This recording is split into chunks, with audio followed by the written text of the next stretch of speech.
their edge. But I think like his weird style of I guess being a vocalist or whatever is really showcased on this track. Yeah. You know, because it's really him, very, you know, minimal guitar. You know, it's really just almost his voice. Yeah. And I love the lyrics, you know, where you're just kind of lonely and you're listening to other people have fun. And, and being alone and kind of like the Loner soundtrack, bro. Yeah, I would say. But Ruby Soho, yeah, always it's a cool pick me up, I guess. Nice. Track. For this record. You usually skip to this song, like if you skip a couple usually songs, skip all the songs. Oh, Ruby Soho. All right. You go to Ruby Soho, which is like boom, boom, boom. You go to Ruby Soho. So let's hit the next track. Cool. This is Daily City Train. He was an artist and a writer and a poet and a friend. In a man's life, he will take a fall, but how low he goes, it just depends. Yeah, he's shooting dope in the metro, at the station, Daily City Train. Have you ever seen an angel? Well, I know I have. See, they'll stay here for a while. They fly away. Jungle and bears and a suavecito. But when they roll the dice, you know they never thought twice about being here. Jungle and bears and a suavecito. and another tough Matt Freeman bass. Yeah. Stand out for sure. Damn. Like holds this like the glue to this fucking track for sure. how crazy is Matt Freeman, man? He's a fucking beast. It's tight, man. He had cancer, right? Back. Like, really? Or he had a stroke or something like that. I feel like something like that happened, but I can't. I know that I can't confirm, but he was diagnosed with something that kept him out of Rancid for a minute, right? I do believe that did happen. Brett Reed, the original drummer, from 1991 to 2006. Brandon Steinekert? hard. Yeah, shout out to him. I remember the Used was cool, man. I got to see the Used one time. Their first album was just that was still like their best album. Like that fool. I feel like the Used were like 50 Cent, where they just like when you released that first album, and it was just like so badass that you tried to recreate it, and it wasn't the same. Well, they were at that time they were hungry. You know, they were hungry and actually like sad and shit. And I know it's fucked up to say like when band, you know, you're like, oh, you're happy now, you suck or whatever. But it's kind of that you get comfortable. That kind of happens where you're just like you're not hungry, like kind of like Eminem. Or, and you spend so much time working on your first album from your youth to when it finally happens. Yeah. And then you're expected to have a new album in a year. Yeah. You know what I mean? Like that kind of pressure has to be crazy for a band like that. But I mean, the Used were tight. There was another Warped Tour band. I got to see Homeboy from the Used jump off like a 15-foot speaker one time. Like that's always fun to watch. Burt McCracken. Yeah, he'll throw up and do all that stuff. I got to see with them Taking Back Sunday. Yeah, so I was exposed to Taking Back Sunday.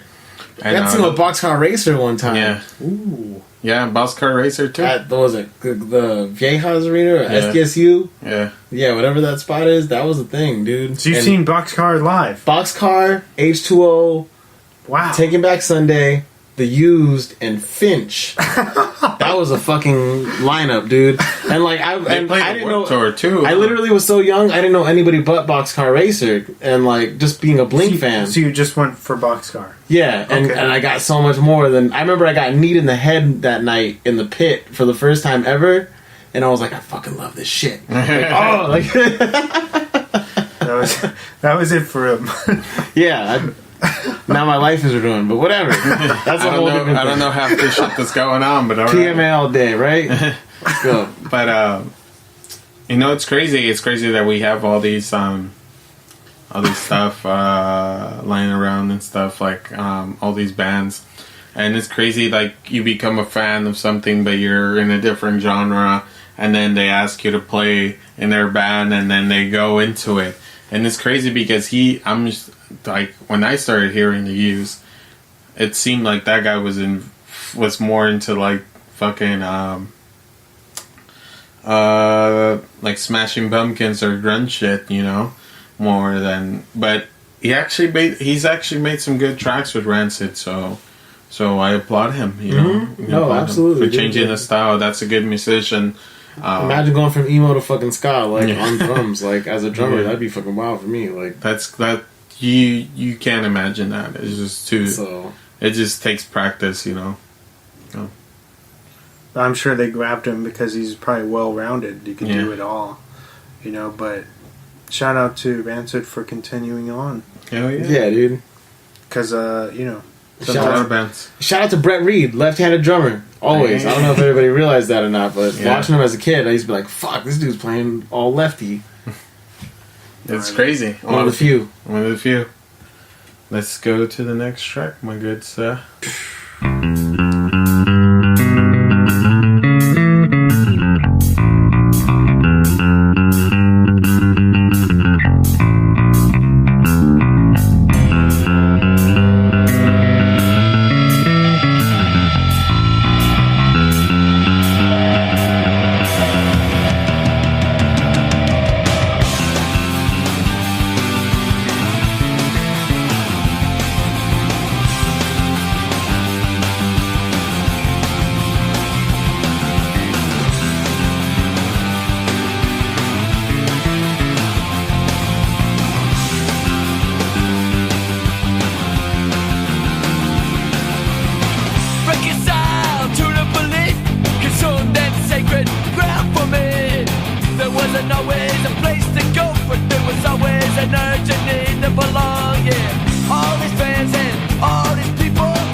It's actually this is my 30.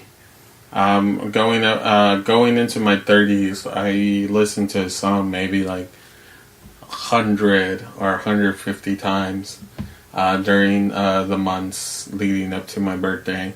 It's significant enough because it does like kind of paint a story of, like, you know, it's the journey of an era, man. Like, to me, it felt like a journey to an era. Like, it was done. Like, my 20s were finally gone, and now I enter this weird path called 30s, where people are like, oh, if you don't when you hit 30, you're supposed to be like this magical overnight person where you just like have your shit together, but it's totally opposite, you know. But actually, Journey to the End I have fond memories with you and my brother and your brother. Yeah, man, right? Yeah, when Tim Armstrong jumped into crowd surfing and stuff, and we were all up in front, and like. I was gonna say, this song always reminds me of that day and that performance, because that, I don't know if you remember or not, but that was recorded, right? It was recorded, and it went on the DVD, and I remember we watched it and we were like, holy shit, that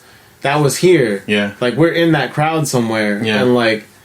And I can always remember, like, I don't know if you remember that day, but we were on a stage to the right, and to the left, there was a pop punk band called Mess that was playing. And they were like, oh, push. And they were really, like, and they were fucking, their set was dragging, dude, and everybody was there for Rancid, and, like, and for whatever dumb old punk reason, we decided we were all gonna start fucking giving them the finger.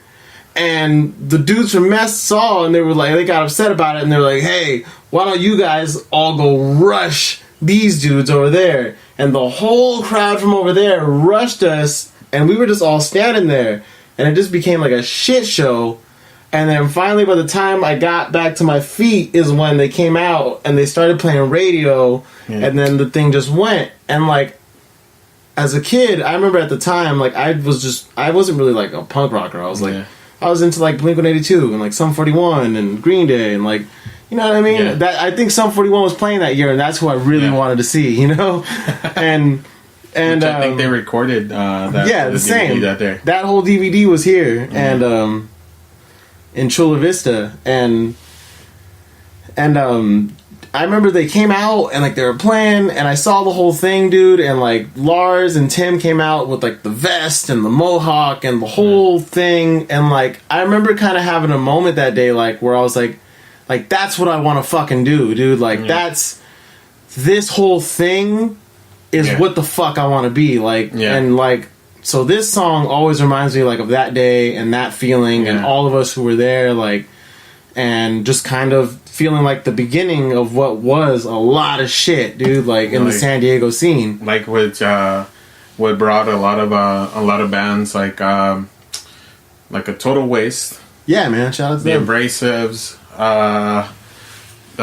Disabled Youth, Career Soldiers. Ooh, Career Soldiers. Who else was I mean, there's tons of old names that I could drop all day. So many, and you know, it's crazy how this one show just like maybe for everybody was just like a regular Warped Tour. Yeah, man. I mean, for everybody has a a thing. handful. I know a lot of people will probably think that shit's corny, but for a handful, it's funny because like you and I are still kind of relatively still in the scene. Yeah, and you know, for a handful of us, it was just like a life altering event where it's just like it made us just like love this genre and be involved in it for and now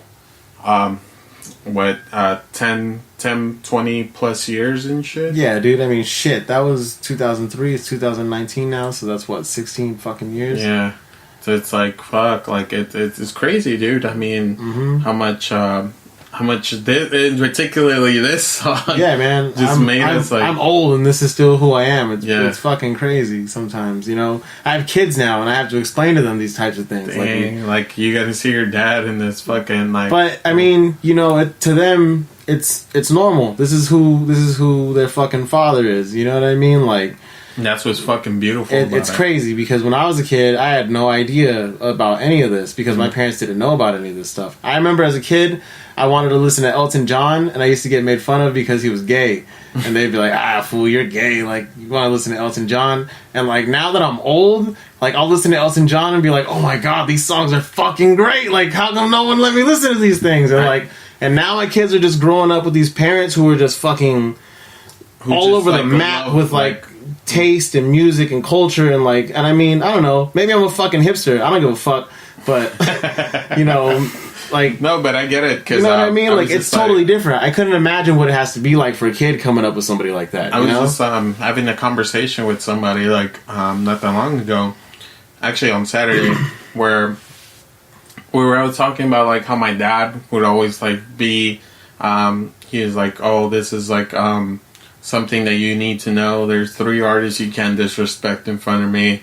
It was Michael Jackson, fucking Queen, and the Bee Gees. Like you can't like if you talk shit about any of them, like you would get your ass kicked, like royally get your ass kicked. And you know, it's like again, it goes back to like how I was just made fun of for listening to fucking, you know, Boy George and shit like that. Yeah, and right. George Michael and shit. And, you know, it's just like when my uncles listen to, like, all these 80s tracks. How great is George Michael now that you're an adult? Oh, my God, right? Like, the best, dude. You're like, I get it now. Like, like I would go into a porn how bar great is Hall & Oates now that you're grown? Oh, my God. Hall & Oates, man. Hall & Oates, dude. And this is what, you know, some of these guys got inspired by, bro. It's fucking crazy. Yeah. Like, a lot of people don't know. It's just like, yeah, they sound a certain way, but that doesn't mean that's the only genre of music that they love. There's some people that love different fucking types of music, and you'd be